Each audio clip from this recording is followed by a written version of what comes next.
Sa atong unang pagbasa, isgutan dinhi nga ang Ginoo nagsaad gyud og nindot nga kinabuhi para sa mga Israelita, nga bisan pa og sila nakatagamtam nga murag gisilutan, ibalik gyud sa Ginoo ang nindot nilang kahimtang. Gani naapagi argumento nga butang nga niingon kuno ang mga Israelita tungod sa ilang mga kasakit nga naagian, niingon sila gikalimtan namis Ginoo. Di ba na may panahon nga kanang makaingon tang mura man gikalimtan sa Ginoo, pero niingon ang Ginoo makalimot bagod ang inahan sa iyang masuso nga anak, dili gyud. Pero na kuno'y panahon nga makalimot ang tawhanong inahan sa iyang masuso nga anak, pero ang Ginoo di gyud malimot paghigugma o pag-atiman nato. Sige lingyay mong tupad ing na kaybaw baka nga gihigugma kas Ginoo, ing na nahibaw ka ang gihigugma kas Ginoo. Usahay ma-discourage ta tungod kay magpangita tag gugma gikan sa tao. Kana bang atong isig ka tao natay mga expected persons nga mohigugma nato, niya kung dili gani nato sinati ang ilang paghigugma, mura dayon tag mahiubos, ma-discourage. Mga asawa mahiubos kung di na mo text ang ilang bana, nya busy kayong tulpok sa cellphone pero di gyud mo text sa asawa. Ana man na sa usahay nga tan-aw nimo imong asawa, sige lang yung text sa cellphone pero wa gyud niabot nga text diha nimo isip bana. Mga anak, hala naa lang gyud ang naong sa cellphone, siging tukdok anang cellphone pero di gyud ka text sa ilang ginikanan. Ana man ayaw na lang diha pangita o pagtagad gikan aning mga tao, kay kanang tao dali kay na malimot. Pero matud pas Ginoo labaw gid siyang nahigugma nato, siya'y muhatag nato og kinabuhi. Mo na dinhi sa atong ebanghelyo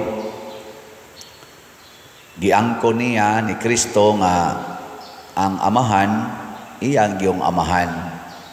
Nya nasuko kay itong mga Hudiyo kay nganong nag-angkon-angkon kas Ginoo nga imong amahan. Kita sa gitudluan sa tang Kristo, ingna ninyo ani pagampo, amahan namo. Ana. Pero dunay gisultis Kristo dinhi. Ang anak walay mahimo sa iyang kaugalingon, nagbuhat lamang siya sa nakita niya nga gibuhat sa iyang amahan.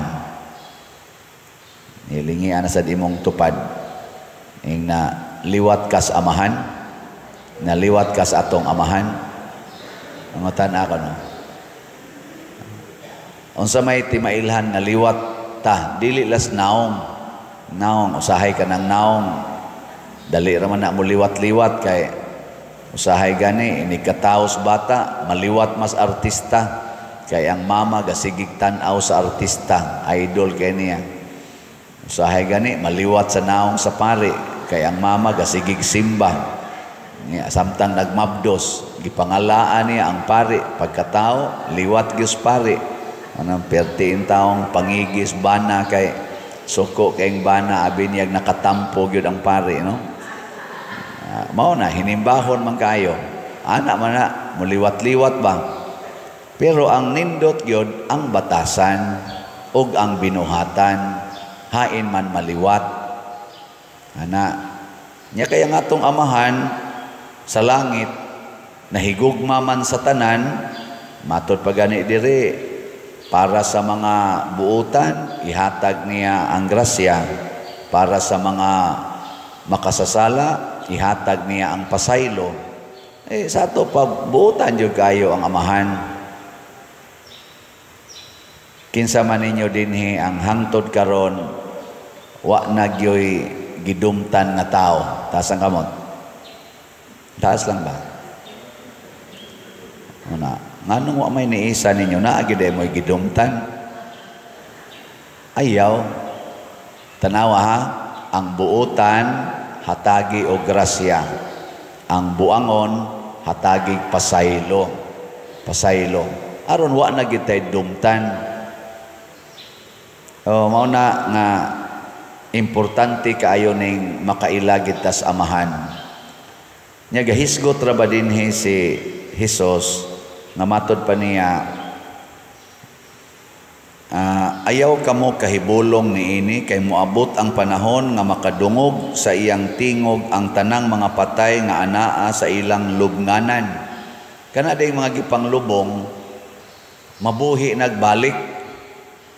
Mo nang moingon bitaw ko kana magmisa kog patay, moingon jud ko ayaw mo kaguol nga namatay ni karon siya kay buhi man ang iyang kalag nya pabangonon gid nas Ginoo. Pero matud pa niya dire og manggula sila sa ilang lubong kadtong maayog binuhatan pasabot samtang buhi pa mabanhaw og mabuhi og kadtong daotag binuhatan mabanhaw apan silutan.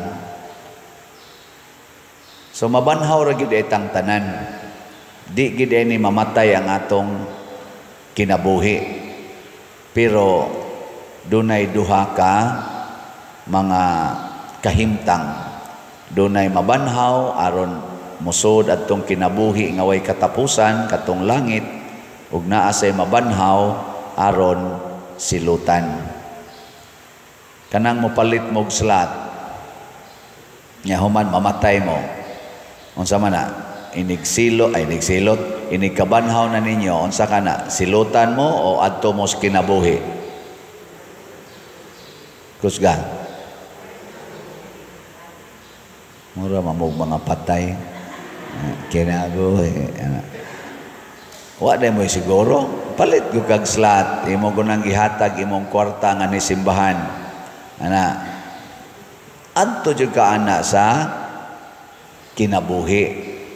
Nya kanang naa kay kwarta, tag 100 raman ni atong slot, nalay usa nga 500, duha ang tag 100. Naa kay kwarta nga 1,000, nya di jud ka mo palit og usa ka slot, bisag 100 na lang. Nya abot yas unahan, mabangga ang habal-habal nga imong gisakyan, nya mabuak imong patay ka. Inigbanhaw nimo asa man ka padong adto ka sa kinabuhi o ari ka sa silot ato na lang ng bana-banaon murag wa man jud kay gibuhat nga maayo kay para ra mas imong kaugalingon adto gyud ka ana sa silot labaw na gyud kung nagdumot ka kay naay nangutang nimo wa gyud mo bayad niabot na lang Holy Week, wa lang yapon mo bayad.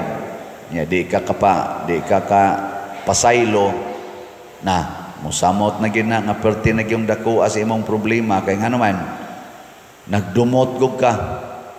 Ang gustos Ginoo pasaylo. Karon do magpasaylo ay man ta mangayo tag pasaylo, mangumpisal ana. Mo na mga igsuon sa atong tubag sa Salmo sa atong tubag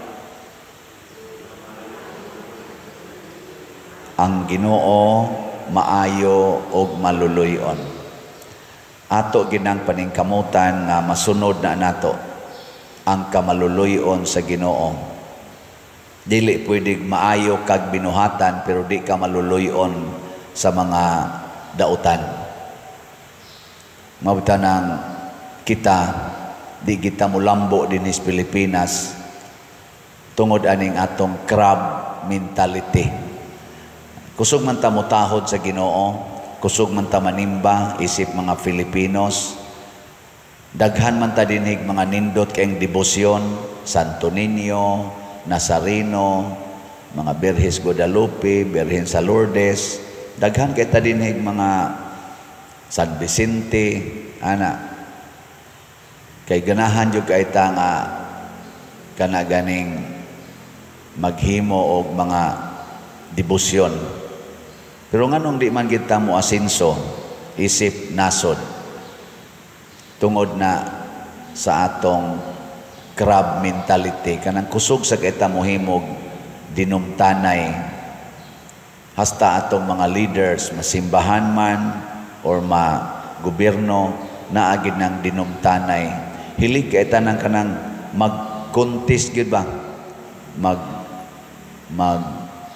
Kompetensyahay gyud. Muna nga ato unta ning gubon. Nya unsaon man paggubaan ning atong batasan, magsugod ra gid ni sa mga leaders. Natanawa ko no ninyo ron sa mga nanagan nga mga politisyan, kinsa Manila ang dunay gugma para gyud sa tanan. Kana bang liwat-liwat sa Ginoo ba nga kamaong mo pasaylos mga buangon, nya kamaong mo paubos, dili magsigi og pangangkon nga ako ni naamoy nakitaan. Na? Uy, panubag mo wa pa mo'y nakitaan. Hapit na ra ba? Mayo 12, wa nakaabot og pila na lang kaadlaw. Sa kabuwan na lang kapin. Duol na lang kayo. Muna nga karon maniid gitag maayo. Kay pinaagi anang atong pagpili, anha diya magsugod sad ang kausaban. Naanataroy mga lata na kaayo nga mga kinaiyang. Hinaot unta nga mabag-o ni ba? Kanang kamao na gitang mo puyo o kinabuhi nga makapalambo nato, makapahiusa nato, o makapawagtang aning mga dagko kayong sala. Labi na gining drugas, kaning korupsyon, pagsigig pangwarta, kaning ni ang mga terrorism, masulbad na ning kagutom, unemployment, kaning ni ang mga kalisod yun, aning pagpa-ospital. Kanang grabe kayo, bisan lang ganis maintenance nato sa mga tambal, sa mga masakiton, galisod, mangayo pagidinhi sa simbahan, maintenance ragod na, pwede ragod unta nag-ilibris gobyerno, pero nahurot na sad kuno mga libre. Tungod ni sa atong mga leaders nga atong napili niadtong niaging mga eleksyon nga karon dili kay sila magpakabana. Ngunang ato gining siguroon nya gawas nga magampo ta nga husay, hapsay og matinud-ano ng atong eleksyon, ato pagid nang suportahan sa atong kinasingkasing nga pagpili. Ngilingi ay mong tupad ing na kinsaroy imong pilion. Na pwede mangopya ta diha. Ay lang mo anang pagkopyahay. Walang tay kopyahay. Isig lang tag pamalandong basta ang atong basihanan nga Diyos non gyud nga pagpili. Dili lang tungod sa gihatag, tungod sa kasikat, tungod anang maay kay nimong mo tagad-tagad, dili na. Labi na karong panahos eleksyon, pulos-pulos gina sila maayong mutagad. Wa gyud mapili ana nila, smile ginagmaayo. Mo natanaw nato ang katong wapay eleksyon. Labi na ginang mga tao karon nga mukalit lag tunga basta ting eleksyon na. Nya kung wa na gani eleksyon samtang galingkod dito sa pangatungdanan, wa gyud hapit binuhatan nga makita nato og mabati. Ato lang ng papahuwayon. Kanang mga tao nga wa gani kalingkod pero gasigig tabang, gasigig trabaho para sa kaayuhan sa atong katilingban, kana mo'y atong atimanon. Kanay atong pilion. Mga igsoon, ang nahitabo karon sa nasod nga muratag nasyak sa mga panghitabo. For example, impeachment, sulod lang sa pipila ka oras, mga around 9 hours, na humanda yung impeachment sa Vice President. Pagpadala ngadto sa gawas nasod, foreign court, sa atong former President, sud lang sa mga 12 hours, Ambot kaabot batog 12 hours. Napadaan na ngadto sa ICC nga wa gani mo agi sa ato dinhing normal legal processes. Mga shocking kayo ni nga kanang panghitabo. Mo nang di ta maghuwat nga naapay daghan pa ug dagko pa nga mga shocking events. May lang tag shocking events nga makaingon tang wow kanindot. Nindot unta na. Ang kuyaw ming tangano man ingon ani na lang gid ta kauyamot, ingon ani na lang gid ta kawa nay bili. Matud pa sa ato mga pipila ka mga OFW kung ang tao nga nag-alagad sa nasod sama ni former President Duterte kung dunay accusation nga nakasala, accusation pa lang ha, gipapha man guys atong nasod o gilabay ngadto sa laing nasod, unsa naka ang mga OFW nga dunay kaso, ang uban gani gikonbikto dito sa mga nasod nga ilang gialagaran, ato pa bakang mapabalik dinhi? Inana ba?